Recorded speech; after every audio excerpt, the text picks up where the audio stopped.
Okay, today I will be talking about everyone's favorite topic, dating! Yeah! Okay, so funny story, this actually wasn't what I put in my Scholar forum, like little Google form. I put a story about softball, but I'll tell you guys how this came to be in just a bit. First, I want to introduce myself. My name is Malnar. I'm a freshman in the Huntsman School of Business studying marketing. Okay, so I'm going to tell you the story now of how this topic came to be asked for me to give it.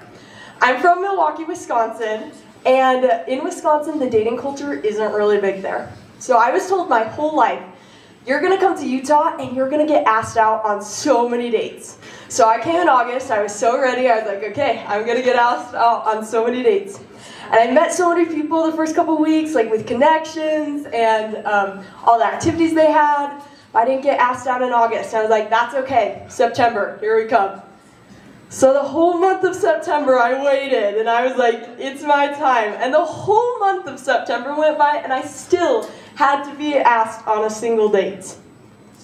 Then half of October went by, and I was still not getting asked out. And I was like, you know what? This is dumb. I think I'm pretty cool. I should be getting asked out on dates. And so I decided to start asking people out on dates.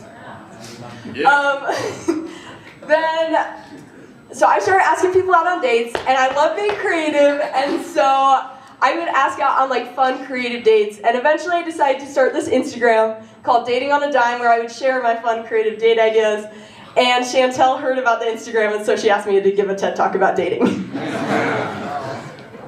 Awesome, so that's a bit about me. I want to get to know you guys now. Generally, I can break daters down into one of these 4 categories. First, we have the non-daters. These are people who you don't go on dates, or maybe you just got out of a relationship and you're not really ready to get back in the dating scene. Then we have the beginning daters. You guys go on a few dates, but usually don't make it past the first date. Avid daters, these are the people who go on a bunch of different dates with a bunch of different people. You get a second, third, maybe even 4th date, but nothing really comes of that. And then we have our serious daters. These are the people who are professional. They're either in a relationship or practically in a relationship. If you fall into this 4th category, can I have you raise your hand, please? Loud and proud. Yeah! Okay, everyone else look around. These are the people you should not ask out after this TED Talk. No. It's okay. Okay, my goal is to help as many of you as possible. So I'm going to be doing this by focusing on our beginning daters. You guys need the most help, so let's be honest, I'm going to be spending the most time on you. But I'll give my avid daters and professional daters some resources. And hopefully for you non-daters, I can either get you excited about dating again, or you can apply these things to friendships. So our beginning daters. The goal when you're on a date or with friends is to build rapport. Rapport is a friendly, harmonious relationship. And you do that by this equation. Duration, this is the amount of time you're spending with people. Frequency, this is the number of interactions you have with that person. Intensity, this is like smiling at someone versus having a conversation with them. And proximity, this is like your location in regard to them spatially. So I'm going to be giving you guys some tools to build rapport. Most of my tools will be coming from the book The Light Switch. It's a great book, I would definitely recommend, yeah. But before we get started, I just wanted to give a quick disclaimer. Don't overthink this. If you start overanalyzing, you're going to start spiraling, and you're going to think that all your actions you're doing are awkward, and then it's just going to go downhill from there. So use these tools wisely.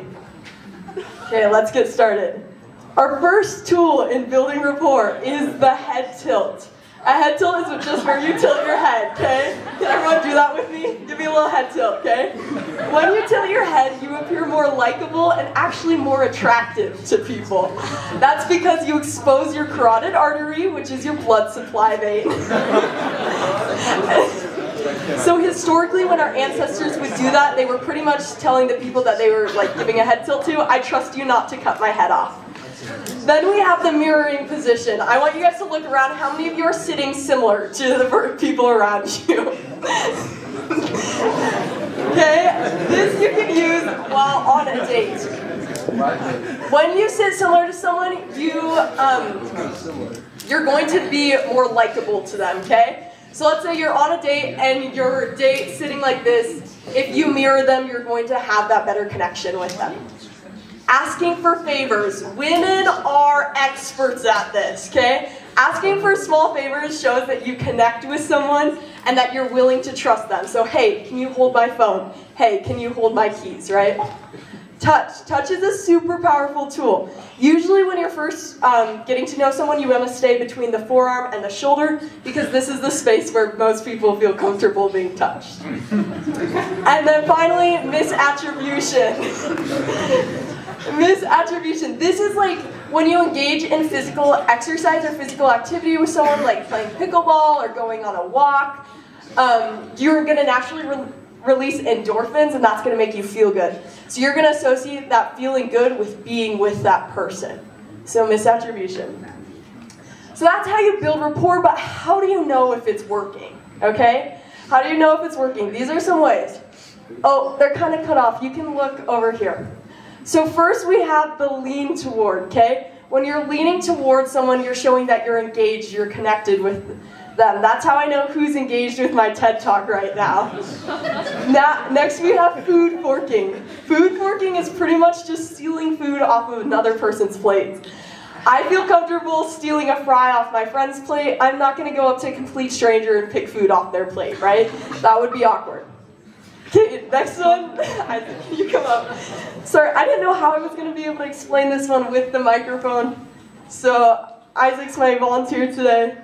Okay, most of us know what the pancake is and the waffle, okay? Waffling, this shows that you are more connected with the person, you have that rapport. Thank you, Isaac. He is single, ladies.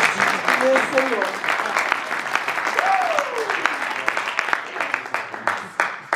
Okay, next we have pupils dilated.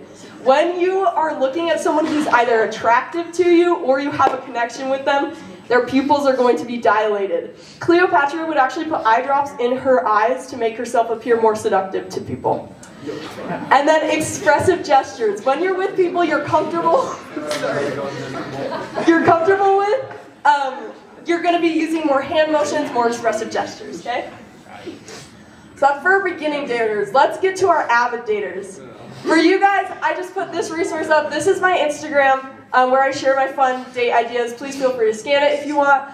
And recently I expanded it to include other people's fun date ideas. So if you have like a date that's super cheap and fun that you've been on and you're like, oh, that was so fun, please feel free to DM me and share it, and I'd love to feature it on the account.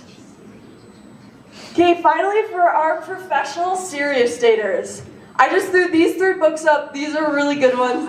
How to Win Friends and Influence People, How to Avoid Falling in Love with a Jerk. That one's a really good one. And then the like switch, which is the one I talked about today. Okay, my last thing. You guys, be bold. Ask the people out. Come on, let's make Utah State a place where dating is super fun. If you have any questions, please feel free to come and talk to me afterward. Or if you want to talk about these concepts more over dinner, let me know.